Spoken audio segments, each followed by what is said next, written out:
to a new episode of Out of Band. We are together today with two lovely guests who we're going to discuss a day in the life of a security architect with, and they will introduce themselves in a little bit. First of all, my name is Jennifer Wennekers. I'm Anne Leslie.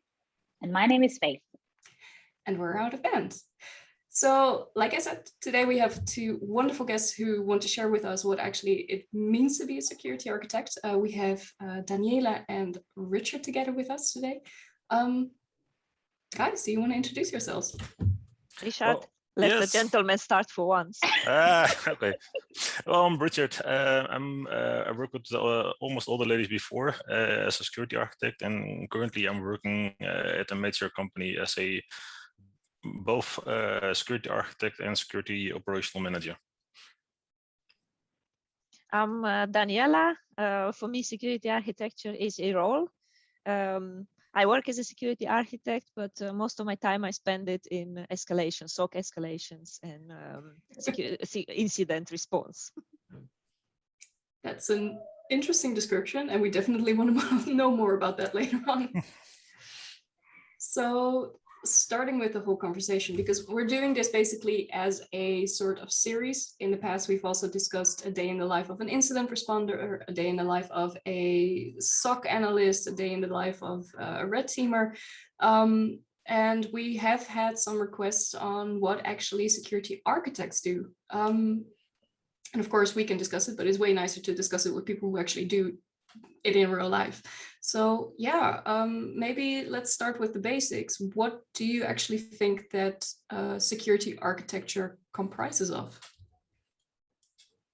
If you do it really traditionally and good, you have a network architect who does the design the network, and a security architect who makes sure that all the security controls are in place. That's the theory. In practice, you do everything. And with security controls, what exactly do you mean?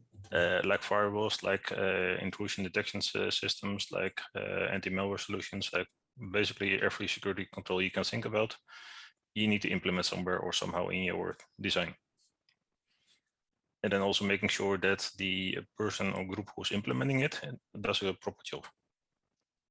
I think that's actually very important. It's the change from the old-fashioned security architecture when people used to be more into the processes to nowadays when you go from actually making the guidelines. Let's say, for example, a very simple one. Okay, this perimeter needs some sort of security, and is it a cloud firewall or is it on-premise firewall, data center firewall, whatever. But you really have to make sure that it functions in a way that it's actually designed to. So a firewall can be any type of firewall. A firewall is also something that says any. A firewall doesn't mean that it does its function if it's the object firewall there. So the technical depth knowledge starts to count. Another classical example is, everybody has a website or as some web servers running around. So it's very easy to say in old fashioned, well, you need a WAF, a web application firewall. This can be the solutions can be so far away of each other. And in the end, you have to look at the big picture. What kind of a solution you're looking for? Is this a small web shop who's only servicing customers in Friesland? Okay, then for them having a full worldwide cloud web application firewall makes no sense. Is this a highly technical research company who's doing coding? Well, for them having a network-based web application firewall who only looks at network connection maybe is not secure enough. Maybe they need to integrate in code. Is it an IBM who has the website available all over the place? Then you probably need a sort of a cloud-based, high-qualitative web application filter. So you need to keep the eye on the big picture, but you will always need to get yourself the depth into the technical side of things and make sure it's measurable. Because it used to be in old times, it's always keep it simple. Yeah. But I think nowadays it's keep it measurable. If you cannot measure it, you will have a problem arguing that it's doing the right job. And just for clarification for the viewers, what exactly do you mean with measuring? Could you give an example of that? If you implement a solution, make sure you send the logs to your SIEM, make sure you you actually see what is blocking, what is not blocking, measure its efficacy on this way. Because if it doesn't have any results, or I'll implement a VAF with no configuration for 5 years and then discover it done nothing, you measure, then it's 0. So make sure from the moment you start designing your project that the solution can be measured. But also, and define maybe how to measure it. Yeah. And more importantly, also make sure that's over time that you can continue with measurement. Because otherwise you have, in the beginning, you implement a really good firewall, and then over time the firewall becomes your weakest element. Yeah. And that, I guess that also means that you also have to periodically check if what you're measuring is still what you need to measure, or if you need to make adjustments in that as well. Exactly. Correct. Yeah. So, question. As a security architect, do you actually do the implementation? No. In very large projects, no. In very small projects, so I work at the moment at a company who is a consultancy company, so we have also smaller customers, especially lately medical companies. Some of them are very small, in which if you do the full design architecture, you might help them with implementing as well, or at least might help them with implementing the checks. But in large customers is most of the time, yeah, the specialist who does the implementation. And if you are an involved security architect, you might want to sit next to him and see how they measure that the thing is doing what it's supposed to, at least for the first few times when they take these measurements. Yeah. But by making sure that you split the roles between the person who's doing the implementation and who's doing the checking, you are objective. And otherwise you have this, what happens from time to time, that the numbers upstairs are really green and everything is really secure. Well, on the ground it's like completely red and it's bleeding completely. The other people, they're doing the designs for how the application or how the database should work. And as a security architect, you make sure that you have the right controls in place to make sure that the database, for example, stays secure. So with that analogy, would you then say that the security architect usually gets involved when, for example, projects are already being developed? Or do you think that the security architect traditionally more gets involved from the get-go, basically? I've seen both. Yeah, I've seen implementations where the architect, the security architect, only comes into the view at the moment they think, oh yeah, we need to do something about security. In the better companies, at the moment they're saying, hey, we need a project, and then immediately you get your security architect. Now, there's a lot of old projects who didn't have an architecture or any sort of security mind at the start, and at one point they need to align with the rest of the company. And I guess those are the projects where you get involved very late. Or never. I can imagine the hassle that brings with after the breach.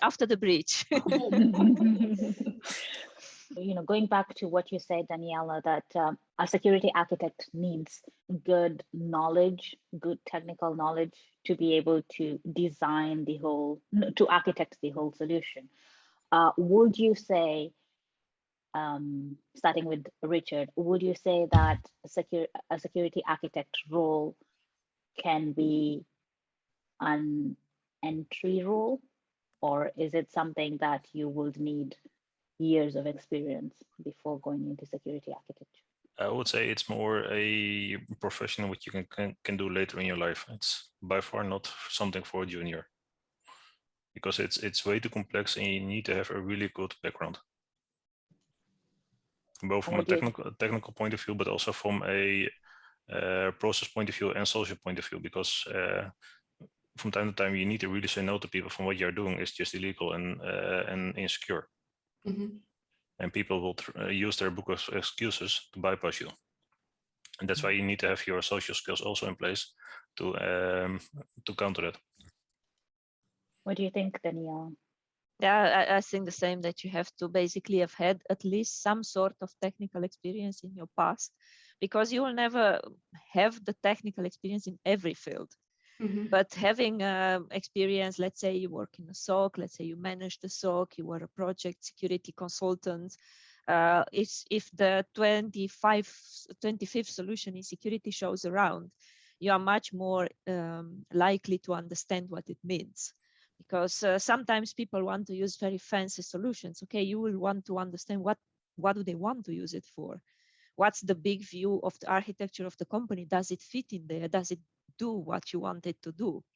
And you will have to understand this solution. So you don't have to know it from advance, or you will have to ask the, let's say, the network admin or the domain admin, how is he managing his Active Directory? Why is he managing in that way? What kind of trust relations they are?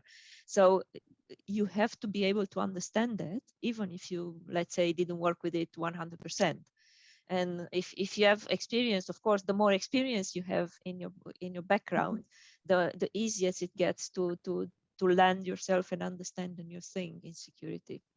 Is it then correct for me to assume that aside from all the technical know-how and the fact that you need to be able to understand the bigger picture, it also requires a lot of soft skills and being able to be very confident with yourself and with your expertise and how you transfer that to your colleagues? I think it's very important to listen to see what exactly is the purpose of a project. And getting the purpose out of people can be a difficult task. Asking 50th, 60th time, what do you actually want to do with this? How does it have to work? What's the purpose? What do you want to do with it? How will you be using it in your daily business? What do you want to do with it? What's your profit in it? What's the advantage of using this solution? And once you understand how a project needs to be used, for example, this database cannot be in a, let's say Richard comes from a network, will understand what that is, a private VLAN, because he has to speak with all the other servers in the network. So if you don't understand from the beginning these kind of things, you might design something very secure which doesn't work optimal. Yeah. So listening, I think it's the start of a design. But also being able to ask good questions. Yeah. But also you need to have a little bit knowledge how the bad guys are acting. Because otherwise it's difficult to defend. So I'm just coming back to what you were saying, that it's not an entry-level role, because there's sort of life experience and work experience, and it's the blend of all of the things that you will have seen in different parts of different jobs, different companies, that you're actually able to bring a very rich capability to the role, and the ability to ask questions in itself, in addition to listening, is a very rich skill. Correct. And then the other issue is there is almost no education for this profession. Which is really interesting, right? Because it's such an important role. I mean, I would guess that there is at least some sort of an education for it. There are a lot of courses that say that they do security architecture, and there are at least beginning educations like bachelors and all that really go into like the system and network engineering, which also have usually an architecture part. Why would you say that might not be like the best fit, or not like the most complete overview that can give you? Because if you talk about bachelor programs, they're only designed to handle that really small element within the program, and you don't look at the bigger picture. Yeah. You don't, for example, when you look at the big enterprise, you need to see the entire landscape. And when you do a bachelor program, you have basically a really small company where you need to look at. So the scale you can't really compare. And also theoretically wise. So for example, most architects, technical architects I've met work with TOGAF, and TOGAF it's easy to use in your architecture. But if you speak about security architecture, then you have things like SABSA. But if you want to implement that in a company, you need 25 people who only do that dedicated, who can afford that. So you have to decide, are you going for something a bit more simple on the theory side, and or you are going full on blown methodical, but then you're going to pay the price for it. Fair enough. So there is that education on a theory side, but does it work in practice? That's the question. Exactly. So just to touch a little, sorry, Anne. So just to touch a little on your backgrounds, right? Do you come from a traditional IT background, as in, computer science, or what's your background then? How did you get long here? ago, I studied computer science, but that's long ago. And to be honest, it lost its relevance. Like any computer study, it like kind of loses its relevance in 2-3 years. Things change very fast. I have a double background. I have both an economical background and a network and IT background. And that combination is, by the way, also really helpful from time to time. Knowing where the interests are, knowing where the threats could potentially lie. Not only that, but you learn to speak multiple languages. Yeah. You learn, especially when you need to talk to senior management, they don't understand technical stuff. So you need to speak at their language. It usually means talk dollar signs. Talk to me money. Yeah. As simple as possible. Yeah, the risk part is important. Where are the risks for a particular company? But also, for example, Jennifer, look at all your experience in the SOC and threat intelligence. At one point, let's say you decide, well, I've had enough of this, I want to move towards architecture. It will be very easy from your experience to say, well, I've seen a lot of incidents in this area. Yeah. So probably this area needs attention, so the experience will help you. Yeah. So basically, as long as you have a proper understanding of how certain things work in practice, and also understand a little bit how, for example, the mind of an attacker works, like Richard mentioned before, then moving towards an architecture role would actually be rather simple. I'm not saying that it's the easiest, but at least it's a logical step. Yep. If it's something that interests you. Yes, that's also a very good point to mention here. I'm sorry we had cut you short. No, just what Daniela was saying about the computer science degree losing relevance, and yet that kind of background. So I don't have that background, and it's one of the things that frequently prior to joining IBM was, oh, but you haven't done computer science. Oh, you don't have a degree in IT. So it's still used like a filtering criteria to get into these kind of roles, and yet somebody like you who has massive experience is saying, with your perspective on it, yeah, I did it, but it's not really relevant. So is it in any way helpful? Like, I know things, there's no it helped me at that time. So basically my first full-time job after finishing the study was IBM, and it did help me to get that job. So getting you into a large, yeah, so it helped you to get the job, but did it help you in the job? No, not much. And even at that point in time, so during my last year of study, I did the reverse engineering in assembly at one of the large automotives. And in those 6 months I worked there, I learned more than in 4 years of university. Let's say universities are highly theoretical. We had 2 or 3 deep technical projects, at least at that time, lots of theory, like you would know the old Windows NT all the way to its back and back, all the Linux commands out your head, but that doesn't really help you when you have to do your work. When I started working in automotive stuff and we started to compile C to assembly and optimize assembly and use oscilloscopes to see your variables in assembly, then you really start understanding what this thing is actually doing in real life. So a study does get you in a large corporation, especially in the beginning of a career, but it's not necessarily useful in your job. Yeah, it just opens doors for you. Yeah. And it teaches you to write, let's say, meaningful documents. At least that was the benefit I've seen out of it. Reports. Okay. So, Richard, what do you see as the challenges of being a security architect? You need to know almost everything. And that's almost a full-time study to make sure that you're up to date with everything. Because especially in the IT world, technology is changing really rapid. But also the attacker mindset is also evolving really rapidly. And only those 2 elements is already almost a full-time job to keep up to date. And then you still need to do your actual job. So having 40-hour work week is sort of impossible if you also want to study. So you do need to make some decisions from, okay, I want to focus on certain areas. I say you focus on certain area and have like good relation with people that you can ask questions in certain areas as well, because it's very easy. Well, this is the person I work with and I trust, and he would know everything to do about Azure clouds. And if I have difficult questions, I go that way before I start Googling or after I start Googling. Yeah. And it does make sense to actually the more the more solid team you have around you, it's also very important.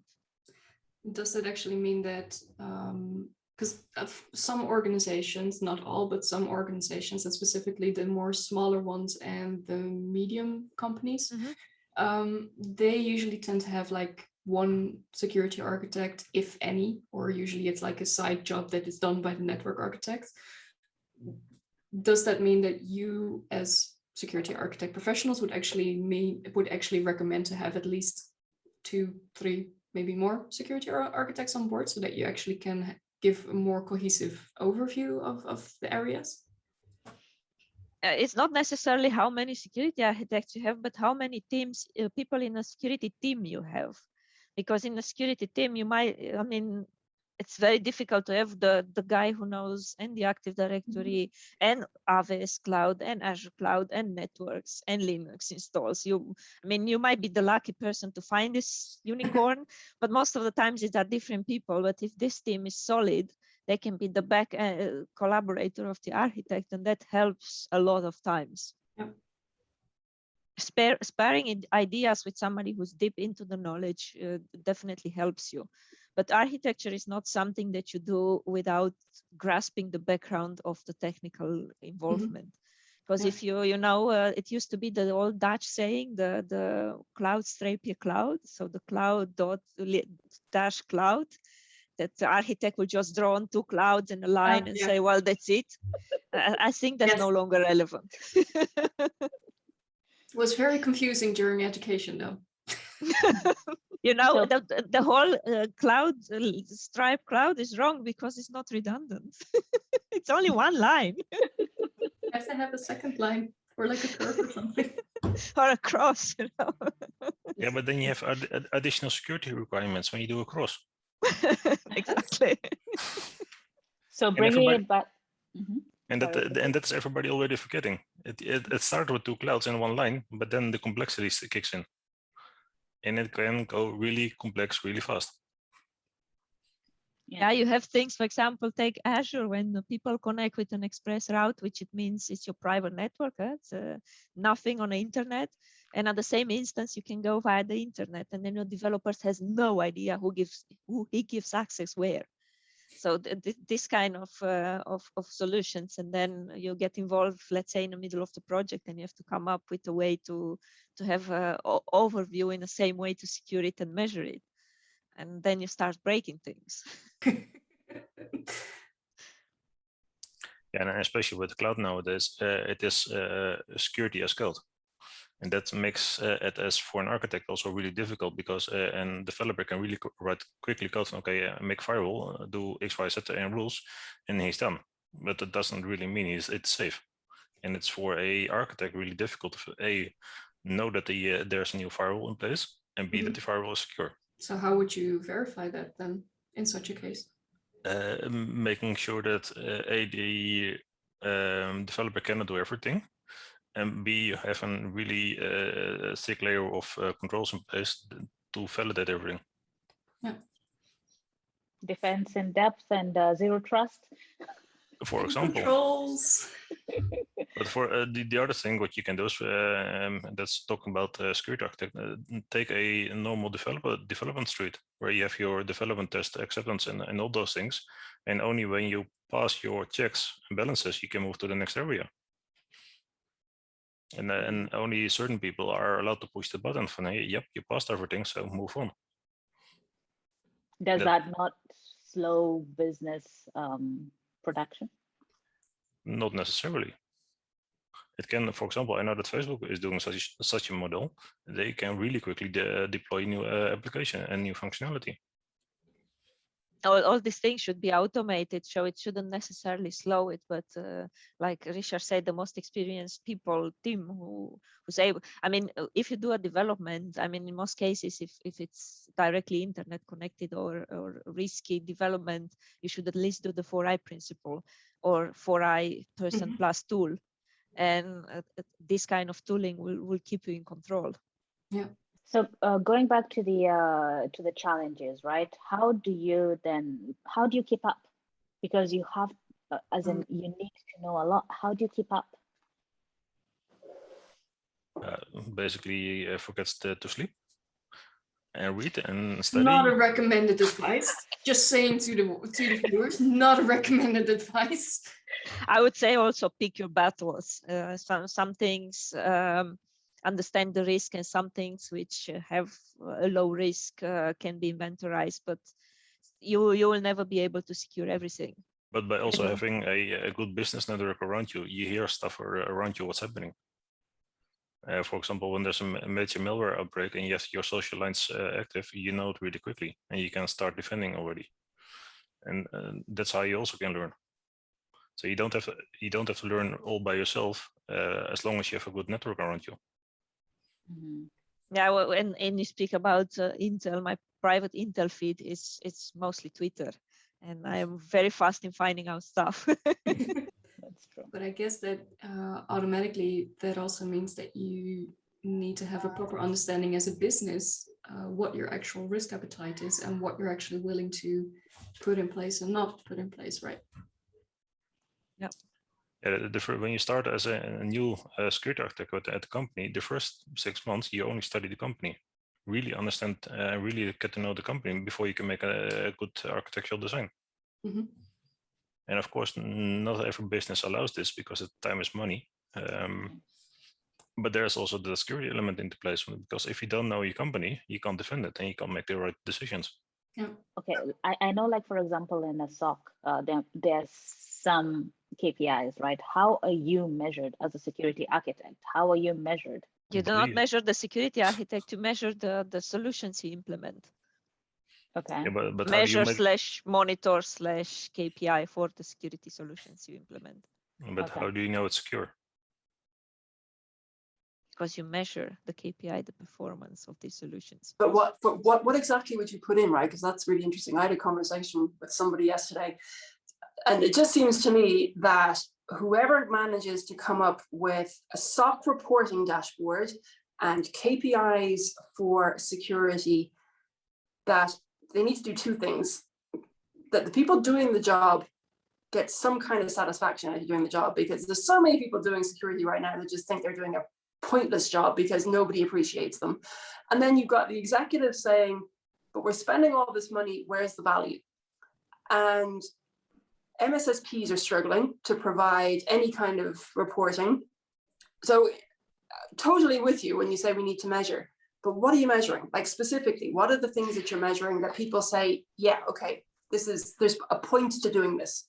If you don't know what to measure, start with the CIS controls. And the CIS control, the basic 5 CIS controls are quite obvious. So know what you have, classify what you have, scan it for vulnerabilities and produce reports. And very easy to produce reports are how many vulnerabilities you have, criticals for your critical assets, and how much time it takes to repair them.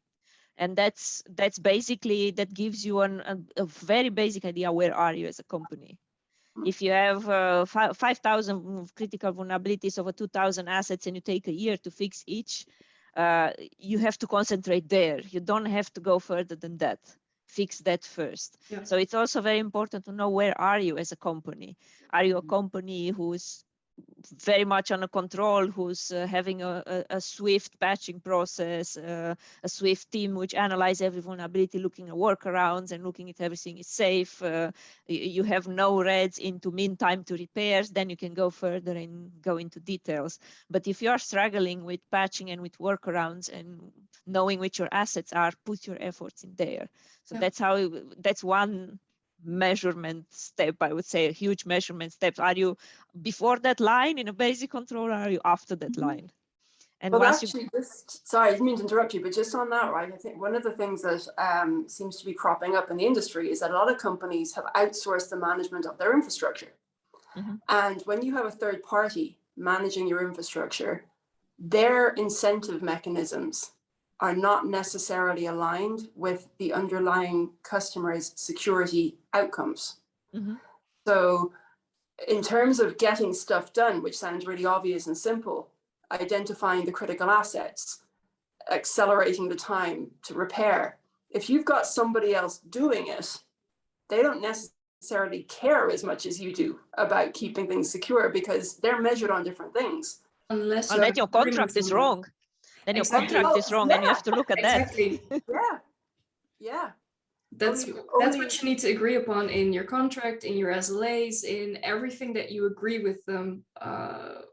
up front. Yeah, exactly. It would be also unwise to pay the same service for critical assets and for non-critical assets, to say so. Yeah, so this is where it comes in that you need to have, there's a kind of like a business savvy, right? Because you need to have in mind what the security outcome is, what you need to do to get there. But you also need a really good contract negotiator. Because all of that, if you have a third party doing this stuff for you and you haven't got the contract and the contract is what defines the relationship, that seems to be one of the things that really gets in the way of good security. I would look at that as an additional risk. So if you look at the basic CIS controls and you come out that you have somebody who's managing your assets and has no idea what these assets are and are they all scanned or are they inventorized, then that's a risk. That's a risk, and they can be quantified. Yeah. How much does it cost if they are compromised? That's the risk. Maybe you have no contract to patch them. Maybe, I don't know. Richard, any thoughts from you on this? And it's getting even more complicated when you also outsource your security operations center to a different party. Yay, more parties involved. Because, and I see it quite often, especially with governments, they outsource everything. Yeah. They only forget one really important role, which they need to do themselves, is making sure that they're in control. And if they don't do that, the vendors, they're really laughing at you and say, okay, we charge you for everything. And security is a nightmare, or basically does not exist.